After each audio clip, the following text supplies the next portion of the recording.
they kind of recommend that you do genetic testing. And so what that does is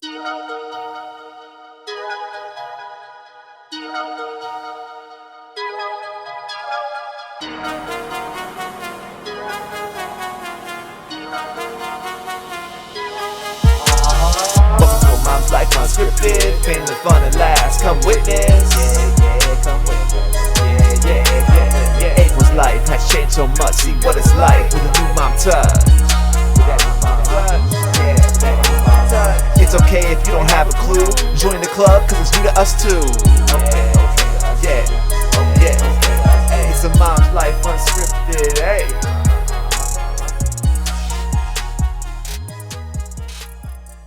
If you and your partner have some type of genetic trait, it allows you to catch it before you start having children, so that if, for example, let's say you two have sickle cell trait, then that means that your child will most likely have sickle cell. So that means that you might not be able to conceive naturally. You might have to go through other advanced technology in order to have children, to ensure that your children do not carry or have the sickle cell trait. There's things that they can do to help with that. There's no guarantee, but knowing and getting genetic testing done in advance allows you to kind of know what both of you are working with. So getting genetic testing done allows both of you to have a really transparent landscape of what you both are working with when it comes to children, so that if you do carry a certain chromosome or you do carry a certain genetic trait that is possibly passed down to your children, you kind of know in the back of your mind that it's something that they could get. Now again, unless you both have it, there's not a high chance that your child will get it, but it's always good to know this stuff just in case they become a carrier of it.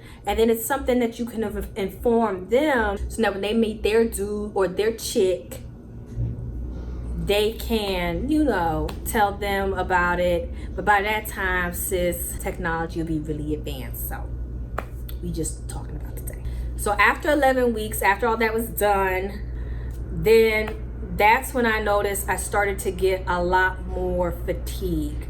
So up until 11 weeks, everything was fine. I did start getting a bump around 10 weeks. It wasn't super noticeable like it is now, but I was not able to fit my pants. I wasn't able to fit my shirt. And I was like, OMG, I'm gonna have to go shopping. And I'm like, okay, but I see these women who don't be showing till like 26 weeks. I am 9 weeks pregnant. Why do I have a baby bump? I don't understand. Somebody help me. But I'm 5'1", I'm very petite, so I felt like it kind of made sense. And again, a lot of stuff is genetic. So like if your mom showed early, then there's a chance that you could show early. And it also depends on like how the baby's carrying, where the baby's kind of situated.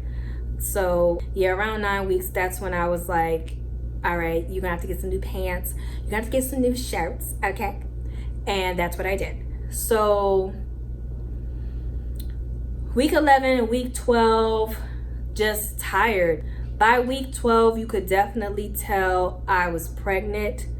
And that's when I had to start like informing people at work and going through the whole process of understanding like the next phase of maternity leave and how that's going to impact your family going forward.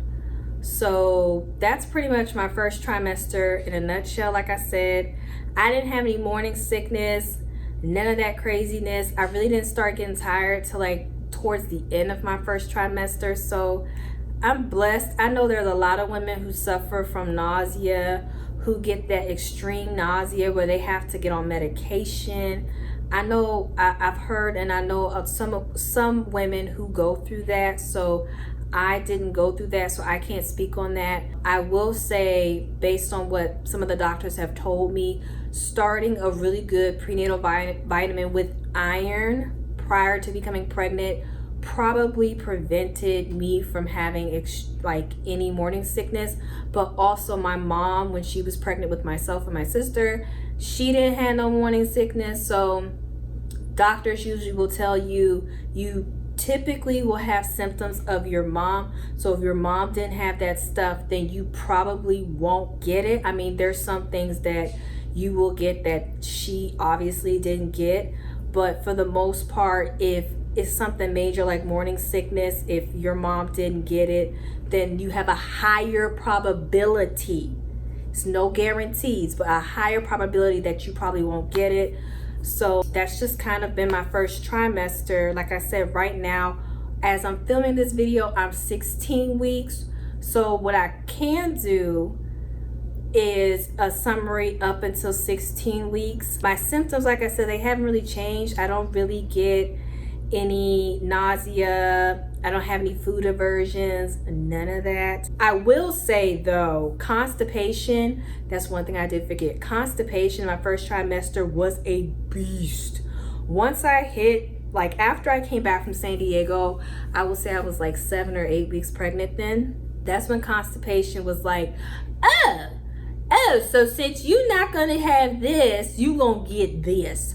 And I struggled with constipation for a long time until I was able to find like a good balance.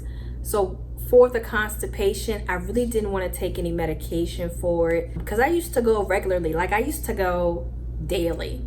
So the fact that because you're pregnant, you're not going every day, that bothered me.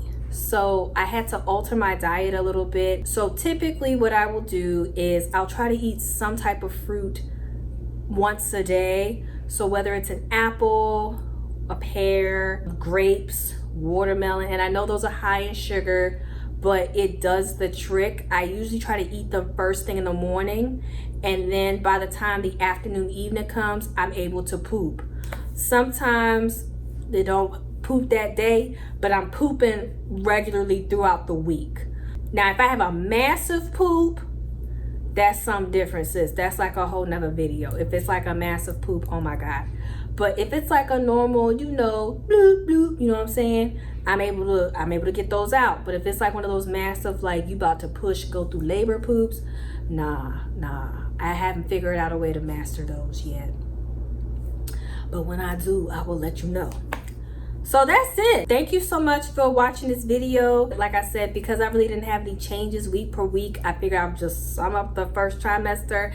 And so what I can do now is give updates just based on a week or every couple of weeks. Unless there's any major changes, I'll probably group the second trimester together too, but I'll let you know about that. Thank you so much again. If there's any questions that you have, feel free to leave them down below. And for anyone who is due in December, let's be due date buddies. Tell me your due date and I'll tell you my due date. Let's really make it a community. Like I said, I'm a first-time mom, so I have no idea, sis, what I'm doing, what I'm supposed to be doing. I asked a lot of questions to the doctors.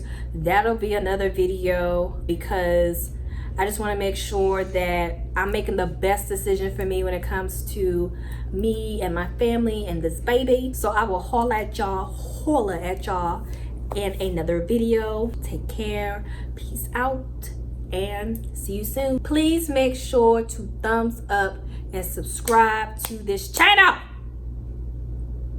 Welcome to Mom's Life Unscripted, family fun and laughs, come witness. Yeah, come witness. Yeah. April's life has changed so much, see what it's like with a new mom touch.